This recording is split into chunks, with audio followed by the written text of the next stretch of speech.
எனக்கு ஒரு 1 hour முன்னாடி ஒரு நியூஸ் வந்தது, இந்த உலகத்தை விட்டு பாக்யராஜ் சார் தவறிட்டார். நல்ல டைரக்டர். ஒரு படங்கள் நான் 2 படம் பண்ணியிருக்கேன். அதோட என்னோட ரிலேஷனோட such a great person, human, நல்ல டைரக்டர். நான் இப்போ இங்கே டெல்லியில் இருக்கிறனால எனக்கு ஒன்றும் பண்ண முடியல சார். Sorry, miss you.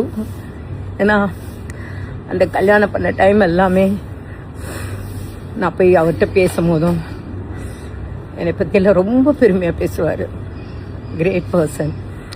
அந்த நாட்கள் மறக்க முடியாது. அந்த ஃபேமிலியோட நாட்களும் சரி, அவரோட நான் படம் பண்ணதும் சரி, அவரோட பேசின விதம், யாரையுமே ஹர்ட் பண்ணி பேச மாட்டார். ரொம்ப நல்ல மனிதர்.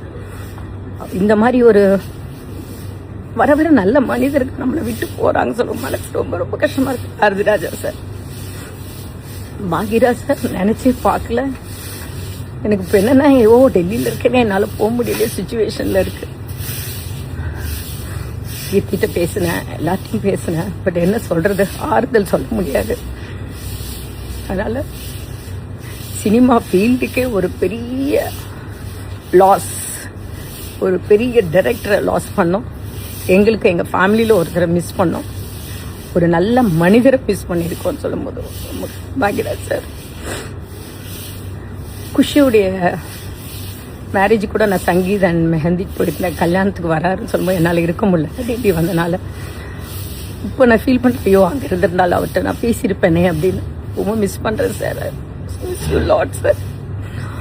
பூர்ணிமா சாருக்கும் சரி, பூர்ணிமா மேம் சரி, சாந்துனு சரி, கீர்த்தி சரி, அவங்க ஃபுல் ஃபேமிலி, என்ன சொல்கிறது தெரியல. Miss you sir. Bhagyaraj sir, you are great great person. Thank you sir. No தேங்க்யூன்னு சொல்ல முடியல, ஏதோ வளருது வாய், பார்த்தே இல்லை. ஏன் சார் இவ்வளோ ஃபஸ்ட் டைம்லாம் விட்டு போனீங்க? சினிமா ஃபீல்டு நல்லா இருக்குன்னு இந்த மாதிரி ஒரு நல்ல நல்ல ரைட்டர் டைரக்டர்ஸ்லாம் இருக்காங்க. Miss you sir, miss you sir.